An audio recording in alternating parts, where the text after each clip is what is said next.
Oi pessoal, hoje nosso vídeo vai ser em relação a dois documentos da educação que aparecem muito nas provas de concurso e vocês ainda têm bastante dificuldade, tá? Recebo mensagens lá no Instagram perguntando sobre a diferença aí das DCNs, dos PCNs, qual é obrigatório, qual não é obrigatório, e eu vim mostrar um pouquinho para vocês sobre esses documentos. Vamos começar aqui pelos PCNs, tá? Os Parâmetros Curriculares Nacionais. Bom, os parâmetros, eles são orientações e referências, tá? Aqui a gente dá ênfase nos temas transversais. Porém, agora, ele não é obrigatório, tá?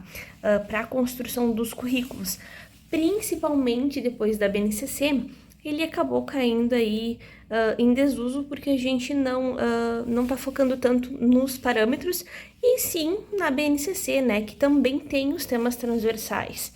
Então, que tem todas as outras funções, né, como os conceitos, os procedimentos, os conteúdos.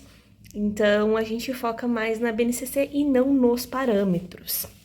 Os parâmetros, conforme os parâmetros, então, os conteúdos são fatos, conceitos, procedimentos e valores. São 6 volumes, os PCNs, que trazem as áreas do conhecimento de língua portuguesa, matemática, ciências naturais, história, geografia, arte, educação física. E outros 3 volumes que trazem os temas transversais, além de um volume com a apresentação desses PCNs, o que são, né?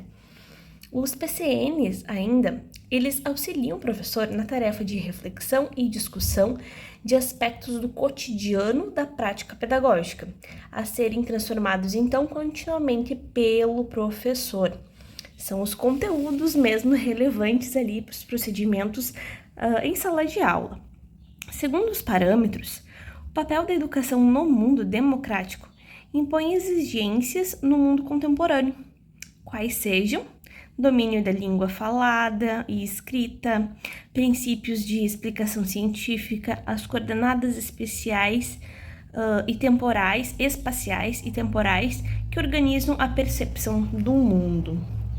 Ainda, conforme os PCNs, na tradição pedagógica brasileira, pode-se identificar a presença de 4 grandes tendências: a tradicional, a renovada tecnicista e a crítico social dos conteúdos. Então, são 4 conforme os PCNs, tá? Isso aqui já apareceu em prova.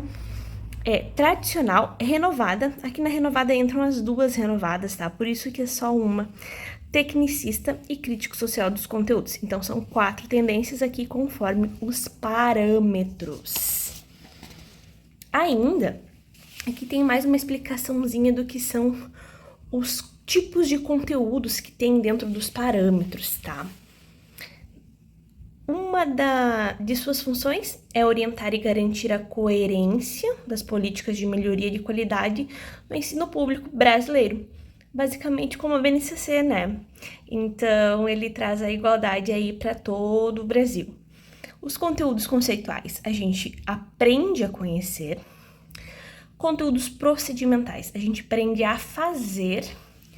E conteúdos atitudinais, a gente aprende a viver junto, aprendendo a ser.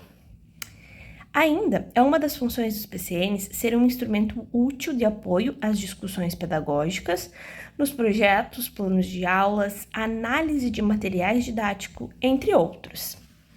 São usados como subsídios para apoiar o projeto da escola na elaboração do seu programa curricular, o seu PPP e seus planos de ensino, né? Colabora para a melhoria da educação do país e mantém, então, suas prerrogativas na área, podendo construir propostas curriculares tidas como mais adequadas àquela realidade daquele local. Então, pessoal, os parâmetros, eles não são obrigatórios. Tentem lembrar disso. Vamos passar aqui para as DCNs. As diretrizes curriculares nacionais, então, elas têm várias diretrizes, tá? São vários documentos. E eu vou estar começando aqui pelos gerais, tá? Só para dar uma orientação do que é uma diretriz, o que são essas diretrizes curriculares. Bom, são normas, então, obrigatórias para uma educação básica que orientam o planejamento curricular das escolas e dos sistemas de ensino. Então, elas são leis, tá? Essas são obrigatórias, pessoal. Tem origem da LDB, a Lei 9394/96. Cada etapa e cada modalidade possui as suas diretrizes curriculares próprias, tá? E eu vou estar mostrando para vocês depois um pouquinho da educação infantil e do ensino fundamental, que são as duas áreas, então, da minha formação. A diferença entre os DCNs e PCNs é que os PCNs, nos PCNs, né, as diretrizes, elas são separadas por disciplinas, tá? Então, lá nos PCNs, os itens são separados por disciplinas. Aqui, nas diretrizes curriculares, é separado, então, por etapas, né, pelas diferentes modalidades aí da nossa educação. As diretrizes asseguram, então, a formação básica. Elas orientam na escola. O que elas trazem? Uma organização, uma articulação, desenvolvimento e avaliação das propostas pedagógicas. Ainda são documentos complementares, tá? As diretrizes, então, dão uma estrutura. A BNCC dá os conteúdos e as competências, tá? Buscam promover a equidade, garantindo que todos os conteúdos básicos sejam ensinados para todos. Então, é a questão da equidade, como na BNCC também, né? Sem deixar de levar em consideração os contextos em que cada um está inserido. Isso é o geral, então, do que são as diretrizes, né? E focando aqui um pouquinho, então, na educação infantil, tem alguns pontos importantes, e também no ensino fundamental, que aparecem, tá, nas provas, e eu trouxe esses pontos para vocês. O que eu mais vi aparecer, tá, pessoal? Na educação infantil, então, a proposta pedagógica, ela deve respeitar os princípios éticos, políticos e estéticos. Éticos, da autonomia, da responsabilidade, da solidariedade e do meio ambiente. Nos princípios políticos, dos direitos à cidadania, do exercício da criatividade e do respeito à ordem democrática. Dos estéticos, da sensibilidade, da criatividade, da ludicidade e da liberdade de expressão das diferentes manifestações artísticas e culturais. Devem criar, então, procedimentos avaliativos sem fins de promoção, seleção ou classificação dos alunos. Isso são conceitos que estão lá dentro, tá? Então, aqui a gente está falando sobre avaliação, né? Tá dentro das diretrizes, todos os procedimentos. Ainda, o PPP deve garantir que as escolas cumpram suas funções sociopolíticas e pedagógicas. Aqui focando, claro, na educação infantil, né? Cada DCN, então, vai estar focando na sua etapa. A matrícula é obrigatória para as crianças que completarem 4 ou 5 anos até o dia 31 de março do ano da matrícula. A frequência não é pré-requisito para o ensino fundamental. Então, são itens que também estão lá nas nossas leis maiores, né? Vagas em creches e pré-escolas devem ser oferecidas perto da residência do aluno. Ainda, deve prever condições para o trabalho coletivo e para uma formação integral do aluno. O tempo parcial de 4 horas, integral de igual ou superior a 7 horas diárias, como está na nossa LDB também. Então, as práticas pedagógicas devem ter como eixos norteadores as interações e as brincadeiras, garantindo experiências que promovam o seu desenvolvimento. Um pouquinho das DCNs para a educação infantil.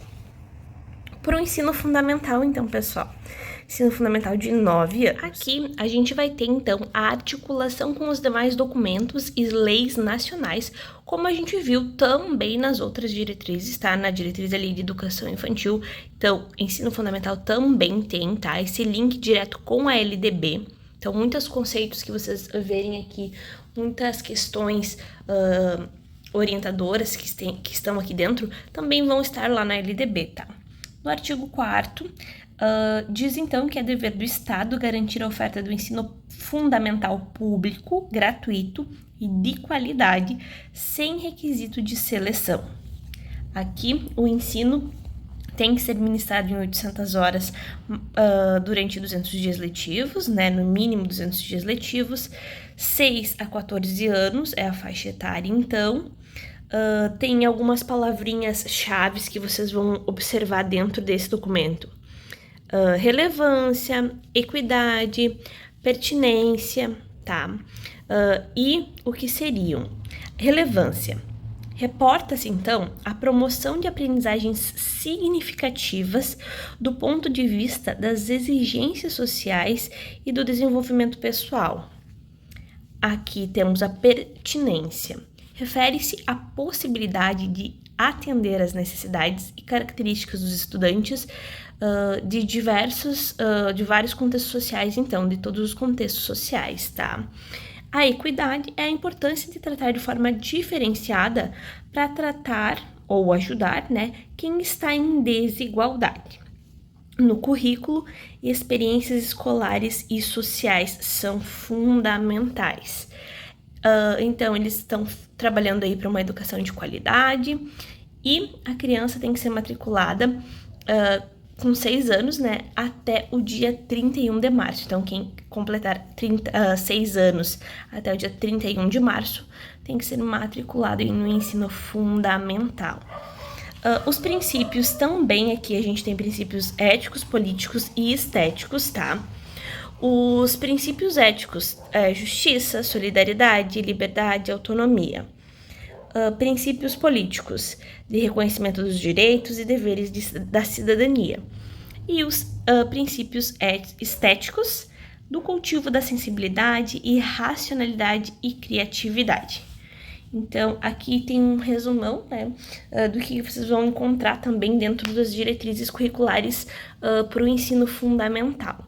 Espero que vocês tenham entendido um pouquinho aí a diferença entre diretrizes e parâmetros curriculares. Se vocês gostaram desses resumos, comentem aí embaixo qual resumo, qual assunto que você quer ver aqui, tá? Então, a gente tem vários produtos, vários resumos, assim, à venda em e-books, tá? Que eu vou deixar o link para vocês na descrição também da nossa lojinha. E lá vocês encontram mais resumos dos mesmos assuntos e de outros assuntos, tá? Então, a gente tem tendências pedagógicas, tem LDB, tem psicologia da educação, tem gestão educacional, instâncias colegiadas, tem temas transversais, alfabetização, letramento, avaliação. Todos os itens que aparecem nos concursos estão dentro dos nossos resumos, dos nossos e-books, tá? Que eu vou deixar para vocês o link, então, na descrição desse vídeo. Espero que vocês tenham gostado, deixem o like e comentem qual assunto vocês querem ver por aqui.